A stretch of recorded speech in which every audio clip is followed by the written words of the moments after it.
Olá pessoal, eu sou o professor Rafael Nunes e no vídeo de hoje vamos falar um pouco sobre o Enem. Darei algumas dicas para você estudar e também como você nunca mais errar em história do período colonial brasileiro. Antes de mais nada, se inscreve no canal, ative o sininho das notificações aqui embaixo para você receber todos os próximos vídeos e ficar por dentro das questões que caem no Enem em História e nunca mais errar e conseguir ir bem nas humanas, porque é importantíssimo. Então ative o sininho das notificações, se inscreve no canal, compartilha e já vai deixando aquele like.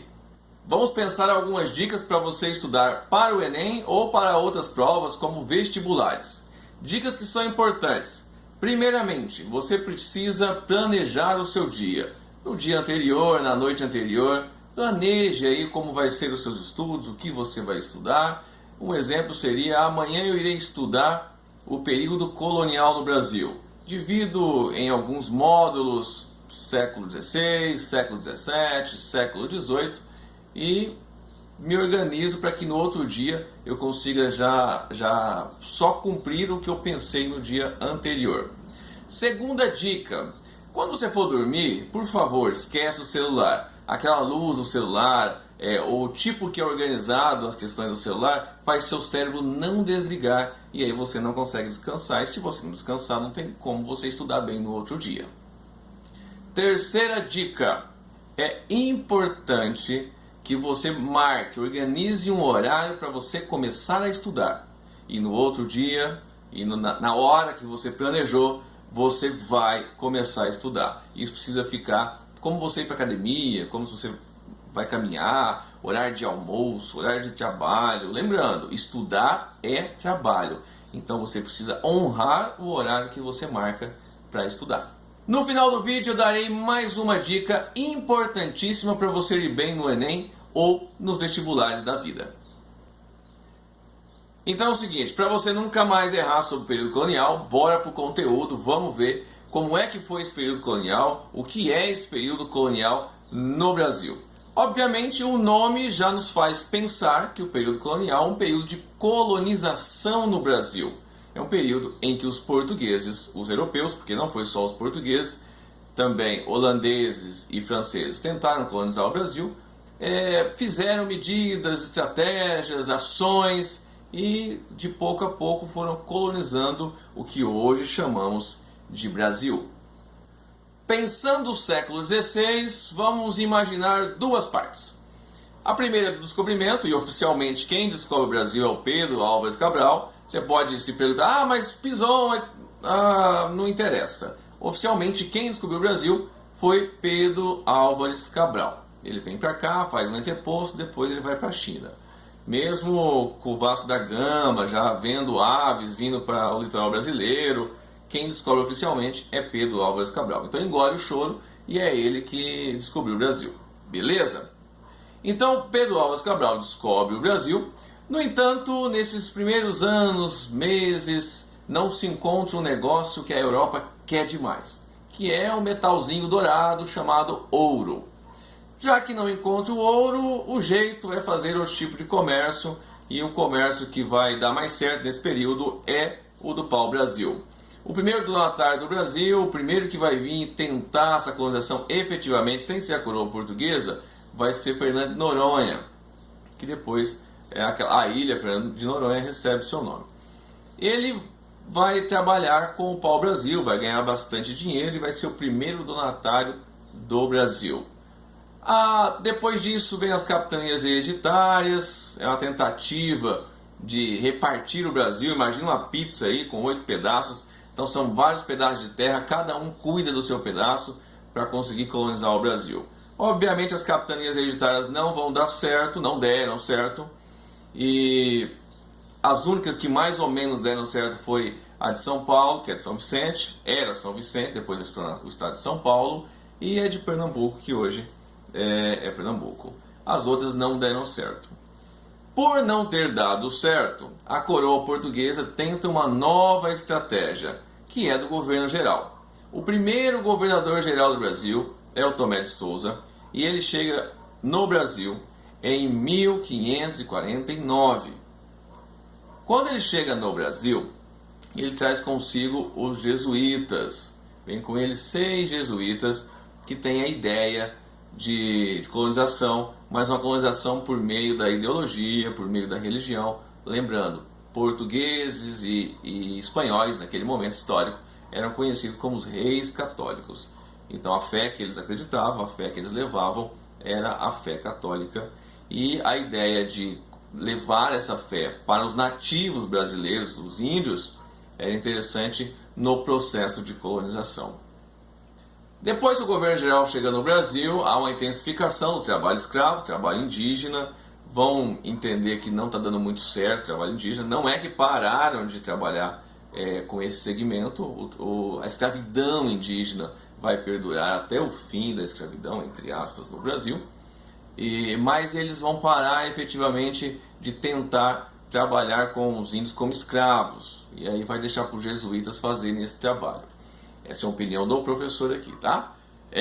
Mas enfim, depois disso, depois que eles, de certa forma, tentam novas estratégias e não a questão indígena como escravo, eles vão trazer escravos da África. E esses escravos da África, digamos que vai ser melhor utilizado e vai ser utilizado de forma mais intensa do que a escravização indígena.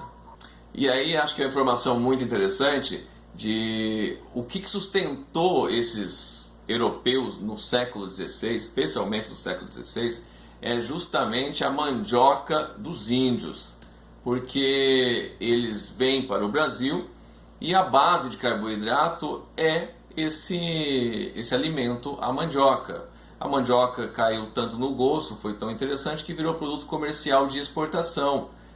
Claro, transformada em farinha, chegou à África e a outros lugares também de domínio europeu, precisamente domínio europeu português.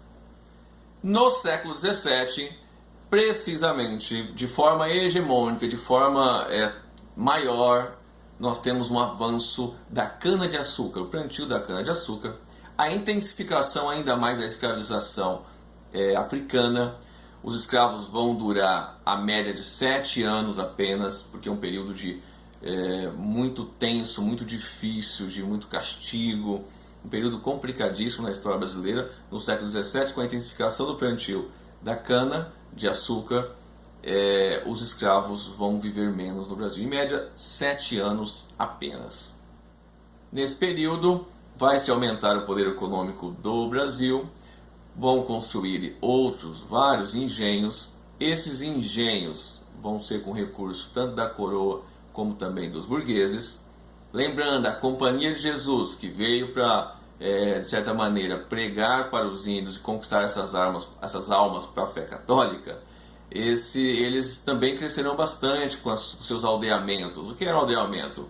Era um lugar onde os índios iam para lá receber a fé cristã, não tinham castigos físicos, mas também não tinha muita liberdade. Era uma forma de ter os índios ao lado e não necessariamente escravizá-los. Então quem aceitasse o cristianismo poderia ir para as reduções. Reduções é um outro termo também que se chama os aldeamentos. Poderia ir para o aldeamento e ali ele estaria livre da escravidão, mas preso à fé católica. É importante salientar que em meados do século XVIII descobre ouro no Brasil. Isso! Aquele metalzinho dourado tão desejado pelos europeus que infelizmente ficaram frustrados quando não perceberam que tinham ouro aqui, que os nossos índios, que os nativos brasileiros não tinham esse domínio do ouro. Eles ficaram frustrados, foram embora e deixaram aqui meio a Deus dará, só vieram colonizar um pouquinho depois. Mas se descobre ouro em meados do século XVIII, onde hoje nós chamamos de Minas Gerais. Então, nas Minas Gerais, com a descoberta do ouro, força uma transformação na economia e na dinâmica brasileira. Onde é que se plantava a cana-de-açúcar? Cana-de-açúcar é essa que já não ia muito bem das pernas. Onde se plantava a cana-de-açúcar era no Nordeste. Então, o centro comercial, o eixo comercial sai do Nordeste com o descobrimento aí do ouro, com a descoberta do ouro, sai do Nordeste e vai para o Sudeste, precisamente em Minas Gerais. Os bandeirantes paulistas vão para Minas Gerais É uma loucura, a corrida do ouro. Todo mundo vai para lá, leva os seus escravos, enfim. O crescimento econômico que o ouro traz faz surgir cidades como Ouro Preto, faz o Rio de Janeiro se tornar a capital, porque estrategicamente é melhor, e a capital brasileira era Salvador, desde Tomé de Souza, lá de 1549 era Salvador, passa para o Rio de Janeiro, que depois também não vai ser a capital, porque atualmente a capital é Brasília, mas nesse período vai se tornar a capital. E acontece também outras coisas interessantes nesse período.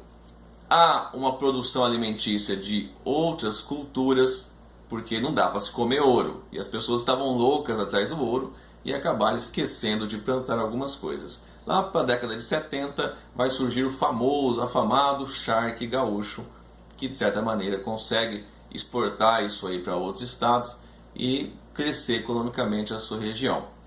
Também uma das causas da Inconfidência Mineira é justamente esse aumento econômico e esse desenvolvimento cultural e econômico daquela região. Eu separei duas questões do Enem de provas anteriores para a gente responder aqui junto. Vamos lá? Aqui é a questão 52, mas é a nossa primeira questão do dia. O processamento da mandioca era uma atividade já realizada pelos nativos que viviam no Brasil, antes da chegada de portugueses e africanos.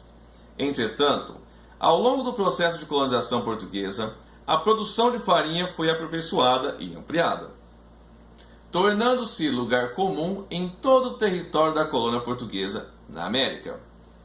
Com a consolidação do comércio atlântico, em suas diferentes conexões, a farinha atravessou os mares e chegou aos mercados africanos. Considerando aí a formação do espaço atlântico, esse produto exemplifica historicamente vamos de baixo para cima aqui, diversificação de oferendas religiosas. Não, na verdade o produto alimentício não tem nada a ver com as questões religiosas, nem de matrizes indígenas, também não tem de matrizes africanas ou europeias. D. Apropriação de costumes guerreiros. Só se fosse pegar a mandioca e bater na cabeça dos outros, né? Obviamente que não tem nada a ver. Ampliação dos saberes autoctones. Olha, essa palavra aqui foi difícil, hein? Autoctones. Não tem nada a ver com a ampliação dos saberes daquele lugar, do lugar que se originou. Claro, né? A produção de mandioca amplia os saberes daquele momento, mas não de forma a ser salientada. B. Disseminação de rituais festivos. Festa da mandioca. Eu não sei, acredito que também não. Letra A. Difusão de hábitos alimentares. Claro, é uma ideia de exportação de alimentos, exportação de cultura alimentar, algo que se usava bastante no Brasil, no caso a mandioca, a farinha de mandioca. Quando você leva para outros lugares, você está exportando um estilo de vida, um estilo alimentar. Então a resposta correta é a letra A, difusão de hábitos alimentares. Nossa segunda questão é de número 81, mas nossa é a segunda. A partir da segunda metade do século XVIII, o número de escravos recém-chegados cresce no Rio e se estabiliza na Bahia.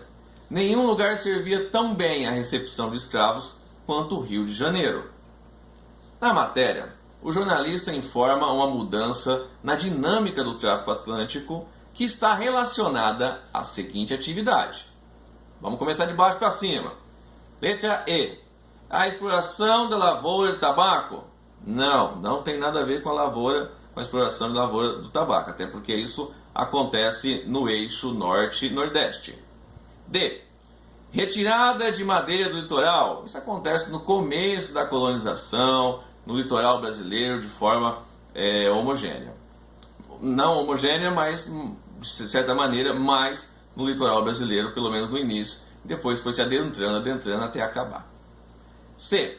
Adoção da pecuária extensiva. Mesmo falando de meados do século XVIII, que se tem uma pecuária, que se tem um crescimento da pecuária no Brasil, mas não está falando disso necessariamente. B. A extração de metais preciosos.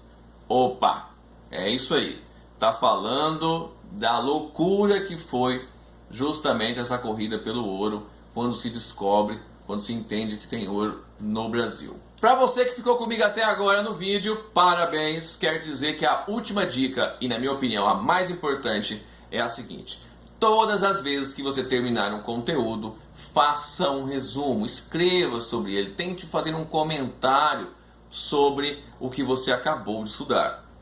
Faz isso agora, acabou de ver o vídeo, faz os comentários, usa a aba dos comentários aí e comente o que você aprendeu nesta aula. Assim, fazendo sucessivamente, você com certeza não vai errar mais nesses quesitos na prova do Enem ou em qualquer outras provas que você for fazer. Se você gostou do vídeo, deixa aquele like maroto. Se você ainda não curtiu, se inscreva no canal, porque assim que você se inscrever no canal, tá aqui embaixo, ó, inscreva-se, tá ali, clica. Depois você vai abrir uma abinha, você clica em todos, ativar o sininho das notificações, porque assim que eu lançar um vídeo novo, você vai receber.